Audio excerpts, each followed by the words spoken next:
All right, and we are back here on the GSMC Football Podcast. And for the second part of the show, we are now going to talk about Bo Nix officially being named the starting quarterback for the Broncos.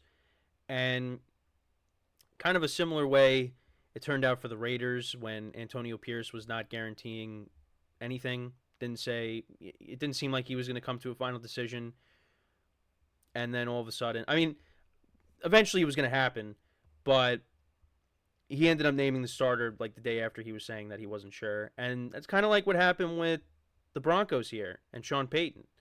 So he was named the starter, and I'm not really surprised.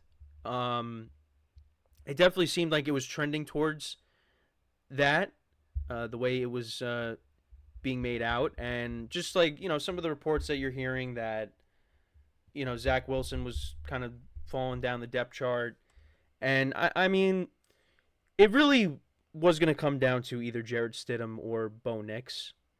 I would have been surprised if Zach Wilson was going to be the starter. I was leaning more towards it was going to be Jared Stidham to start the year, going into the preseason, of course.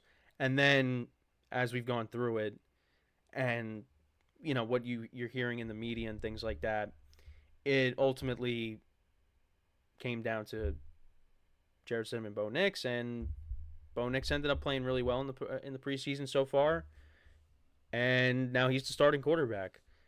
And I don't have a problem with this. If he looks like he's ready to go, if he looks like he's game ready, then you make that decision and you put him in.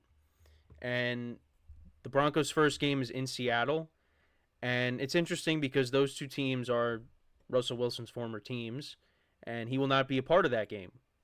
So it's going to be Bo Nix against Geno Smith most likely. And I think I do have some quotes from Sean Payton on the decision from an article on NFL.com. So he said, Bo Nix is going to be our starting quarterback. I felt like, and I said this to you guys 2 weeks ago, that room has been outstanding. Stidham, certainly with his experience and then being able to work with Zach Wilson, all three of those guys, we've got some tough decisions as we get into the roster. Obviously, and Bo Nix said, obviously that's great to share with such a great player like John Elway, because he becomes the first rookie quarterback to start week 1 for the Broncos since John Elway, which that is some very good company to be in. He said, doesn't matter when your first start is, doesn't matter if you have to wait or you go right now. You just want to go out there and get the win and ultimately compete at a high level. So that's what my goal is at the beginning, is just to give our team the best chance to win games. And and Patrick Surtain also said he knows how to win ball games. So yeah, that's some good praise there from one of his teammates. Also, Sean Payton added, Bo will start, and we've kind of gone through our process in the very beginning of it all. Just speaking with George Patton and Greg Penner and understanding that oftentimes these things take care of themselves. We're not in a hurry to arrive at those types of decisions. We want to see it, and I think it's important relative to the team that we had handled it that way. He's been outstanding. Obviously, there's a ton of room for growth. There's a lot of things that he needs to work on. I've already spoke with all three of those guys. Stiddy will be a great resource for him, as well as Zach. We feel like that offseason, it's just such an important position. We made some really good decisions, and we're going to have a chance to see them unfold as the season goes on. Now, look, it's not the greatest quarterback room, but Jared Stidham is a veteran, and I guess Zach Wilson is a veteran. He's been in the league since 21, but yeah, listen, Sean Payton has been very optimistic with his quarterbacks, and he's been backing them up. And I did hear a clip that of him talking about Zach Wilson, saying that I don't care, if you're going to make millions with us or with another team, we want to put you, whether, you're with us or not, we want to make sure that you're in a better spot, so, they're going to try to help him along, which, I guess is good to hear. Regardless of how you feel about Zach Wilson and how things turned out with the Jets, just hearing Sean Payton say that about Zach Wilson, it's good to have a coach that, has your back in that respect. But yeah, I mean, it was never really going to come down to Zach Wilson being the starter. That just was not in the cards. Um, I don't think Zach Wilson embarrassed himself so far in the preseason. Well, he did get tackled for a safety, but um, I mean, from some of the highlights that I watched, I mean, some throws were good. Some throws, I mean, he should have had the game against the Colts. There was one that should have been intercepted, but the guy dropped it.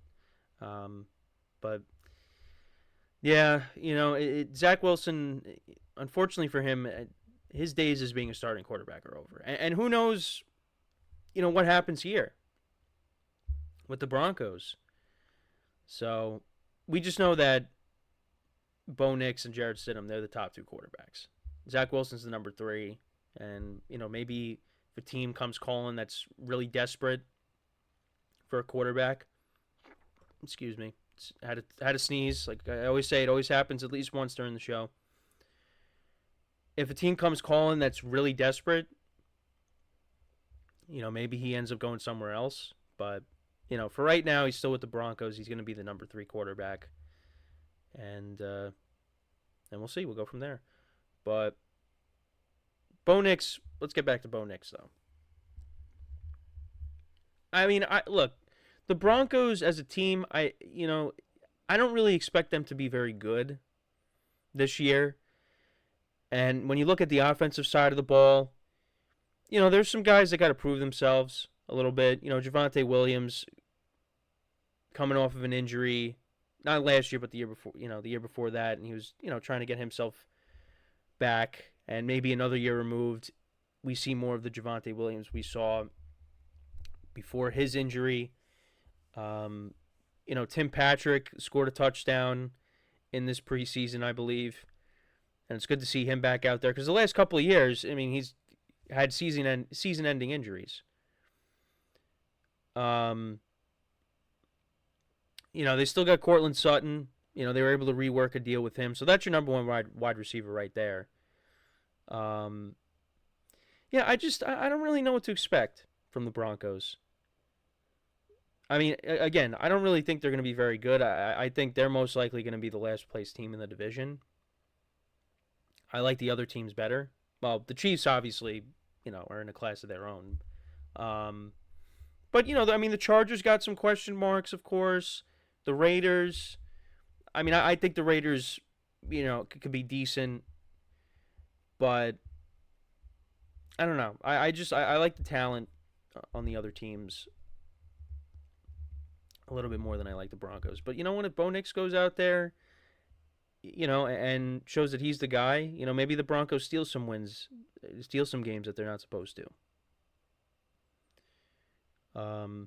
But with this announcement, though, you got him starting week 1, Caleb Williams, Jaden Daniels, who we talked about earlier this week. I mean, now we're just waiting on Drake May. Could Drake May be starting? We're not going to see J.J. McCarthy, and we're not going to see Michael Penix Jr. For different reasons, of course. But like I've been saying, and I was saying it in our production meeting as well, this quarterback class has the potential to be very good if these guys go out there and prove it. Because pretty much all of them played well in the preseason. Have played well in the preseason. Now, not all of them are going to start from day one. But, when they get their opportunities, then we'll get a full idea of what, how to evaluate this class as a whole. But we're going to see a big chunk of them starting, most of them. And we'll see if Drake May is the next one to be named a starter.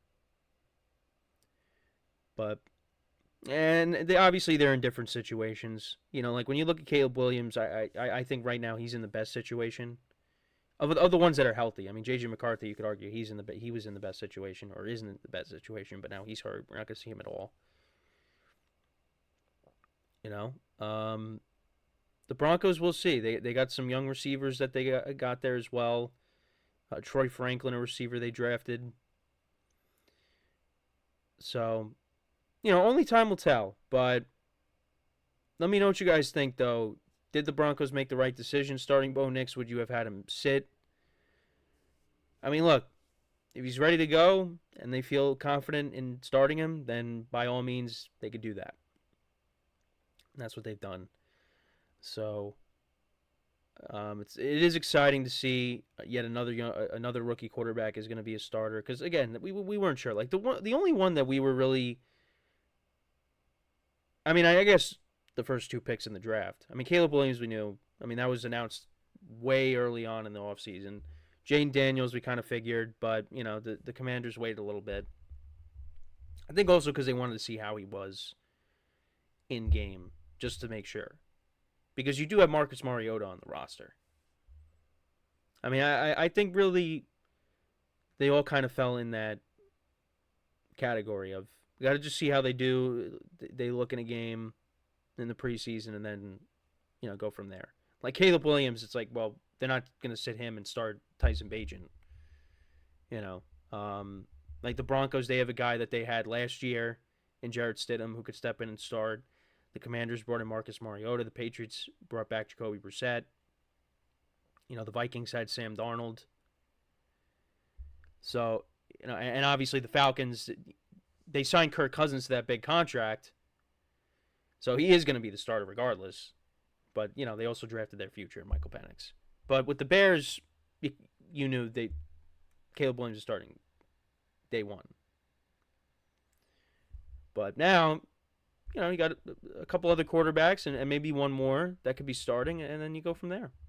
So let me know what you guys think, though, about the Broncos naming Bo Nix the starter. What kind of season do you think he's going to have in 2024? So before we go to break, I just want to remind you guys again to tip or donate and get your comments recognized. Make sure to go to the $ icon in the chat menu. It will allow you to send out a super chat during the live broadcast. I will acknowledge it during the show. And, it's just a great way to make the show more lively, more interactive between me and you guys, the viewers. And also the other way to help out the show is going to the link, which is GSMCPodcast.net. Any way you guys can help out the show, we really appreciate it each day as we bring out content to you guys each and every week. So when we come back from our second break of the show, we'll talk about the Sunday ticket when it comes to the Apple Store, and I'll give you my thoughts on that. And yeah, so with that being said, stick around, and we'll be right back here on the GSMC Football Podcast.